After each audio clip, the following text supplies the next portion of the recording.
2010 Ахмеджонов Дониёро барои ташкили фоҳишахона боздошт намуданд. ҳамкорамон Эҳсони Абдуллозода оиди боздошти гумонбаршуда гузориш медиҳад.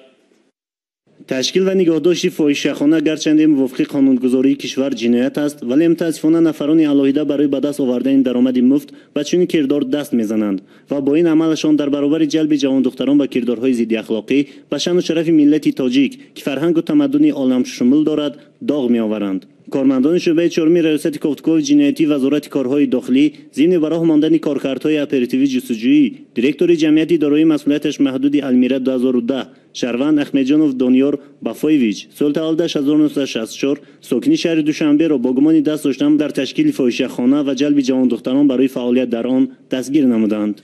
نوبت از آن که تشکیل فاحشه‌خانه جنایت است، گمانبر احمدجانوف دانیار واسطه‌های نوی نگهداشت آن را کشف نموده است. نامبرده برای فعالیت خصوصی طبی از وزارت تندرستی و حفظ اجتماعی اهالی جمهوری تاجیکستان اجازه‌نامه برای تشکیل نقطه‌های درمانگاه محضگری را دسترس نموده. جای در اساس اجازه‌نامه فعالیت نمودن، نقطه محضگری را به فاحشه‌خانه مبدل گردانده و امضاجان برای کردارهای ضد اخلاقی‌شان شرایط مهیا نموده است.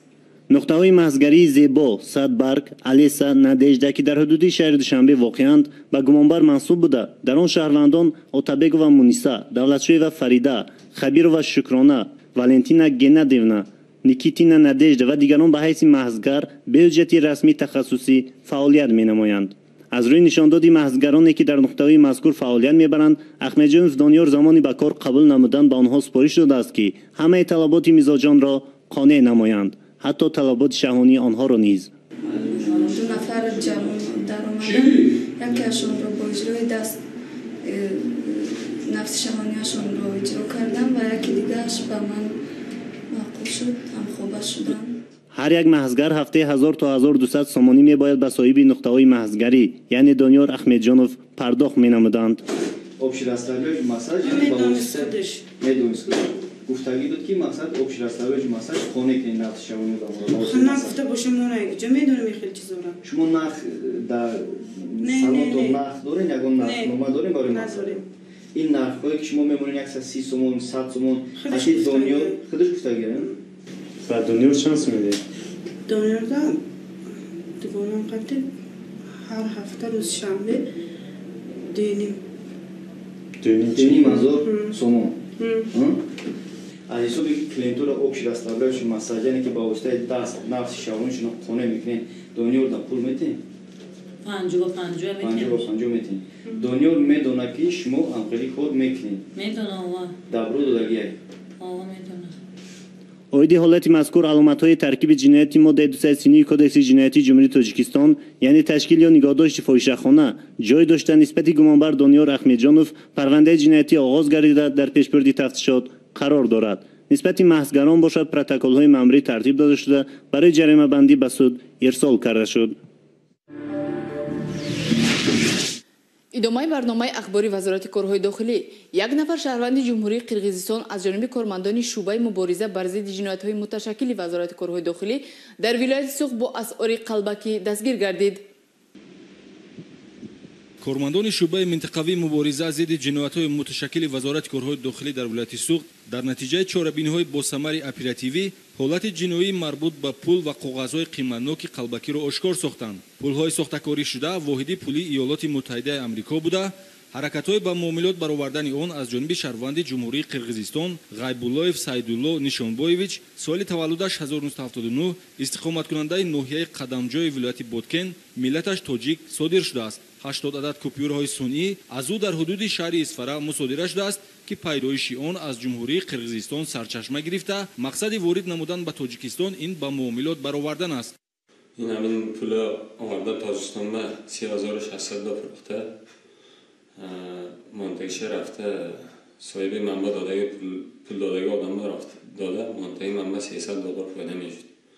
از روی فرضیه اپراتیوی دستگیر شده عضو گروه متشکل است که با ساخته‌کاری نمودن اسعار خارجی سر و کار دارند. گمانبر شونده به حیث انتقال دهنده موقع داشته وظیفه‌اش دسترس نمودن پول‌های قلبکی به جای تعیین گردیده است. طوری از نشانداد غیبуллоев برمیآید این نوبت او از روی سپارش 8000 دلار قلبکی را به تاجیکستان دسترس و باید بر عوض 3600 دلار اصلی می‌فروخت.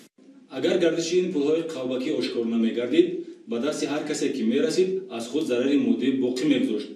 муайян намудани ин долларҳо ҳамчун қалбакӣ на ба ҳар кас муяссар мешавад, зеро аз рӯи шакл, ҳаҷм ва дигар параметрҳо онҳо шабеҳи пулҳои аслӣ мебошанд. пулҳои мусодира гардида $8000 ҳама купюраҳои $100 буда бе риояи талаботи технологӣ тайёр шуданд. Кормандони мақомоти корҳои дохилӣ бо ошкор намудани гардиши пулҳои қалбакӣ дар ҳудуди ҷумҳурӣ манфиатҳои иқтисодии давлат ва ҳам шаҳрвандонро ҳифз карданд. Аз рӯи ин ҳодиса бо моддаи 281 кодекси ҷиноятӣ парвандаи ҷиноятӣ оғоз гардида гумонбаршаванда Сайдулло Ғайбуллоев дар ҳабси пешакӣ қарор дорад.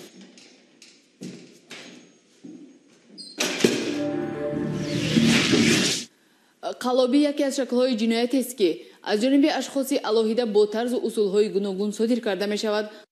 сокини шаҳри Қурғонтепа Суванқулов Зокирҷон ба шӯъбаи вазорати корҳои дохилӣ дар шаҳри Қурғонтепа бо ариза дар он хусус муроҷиат намуд ки шаҳрванд Шодиев Неъматҷон ба боварии ӯ даромада бо роҳи фиреб ҳуҷҷатҳои манзили истиқоматиашро бо номи худаш ва ҳамсараш Бобо Муродова матлуба карда ба расмият даровардааст ва ин рӯзҳо ӯро маҷбур месозанд ки аз хонаи истиқоматиаш баромада равад. як қисми ҳавлира ба Шодиев Неъмат фурӯхта будам ва аз Неъмат соҳиби аввалаи хонара рафта аз номи ман гап зада ба МБТ рафта ба роҳи фиреб ин хонае ки истиқомат мекардагӣ ман дар номаш кардааст. ба инда як моҳ ду моҳ мезгара аз суди шаҳрӣ повестка мебиёяд мегӯянд ки хонара холӣ кун. баъд ман ҳайрон шудам, чикор кардаги ман натонистам, рафтам ба кормандои милитсия рафта шикоят кардам. маълум шуд ки ин ба роҳи қаллобӣ дар номи худаш гузарондааст. дар рафти бурдани корҳои оперативӣ ҷустуҷӯӣ кормандони милитсия кирдорҳои қаллобии Шодиев Неъматҷонро ошкор намуданд. азбаски Суванқулов Зокирҷон аз Шодиев соли 2015 маблағи $21700 амрикоӣ қарздор будааст. як қисми манзили истиқоматиашро ки аз ду ошёна иборат аст бар ивази қарзаш ба ӯ медиҳад ва сипас Суванқулов манзили истиқоматии аз як ошёнаашро ба Қаҳоров Бахтиёр сокини шаҳри Қурғонтепа ба ивази $16000 амрикоӣ мефурӯшад. Шодиев аз боварии соҳибмулк Суванқулов истифода карда манзили истиқоматиашро ба пуррагӣ бо роҳи фиреб ба сокини дигари шаҳри Қурғонтепа Ғоибназаров Ҳомид ба маблағи 130,000 сомонӣ фурӯхта шартномаи хариду фурӯши манзили истиқоматиро ба расмият дароварда маблағи бо роҳи ҷиноят ба даст овардаашро дар эҳтиёҷоти шахсияш сарф кардааст. дар ҳақиқат ман хонаи истиқомат мекардаги Суванқулов Зокирро бо роҳи фиреб ба номи занам гузарондам. баъд аз он ӯро шуносам фаҳмидам фурӯхтам. нархи 130,000 сомон. нисбати Шодиев Неъматҷон дар шӯъбачаи тафтишоти шӯъбаи вазорати корҳои дохила дар шаҳри Қурғонтепа парвандаи ҷиноятӣ бо моддаи 247 кодекси ҷиноятии ҷумҳурии Тоҷикистон оғоз карда шуда тафтишот идома дорад.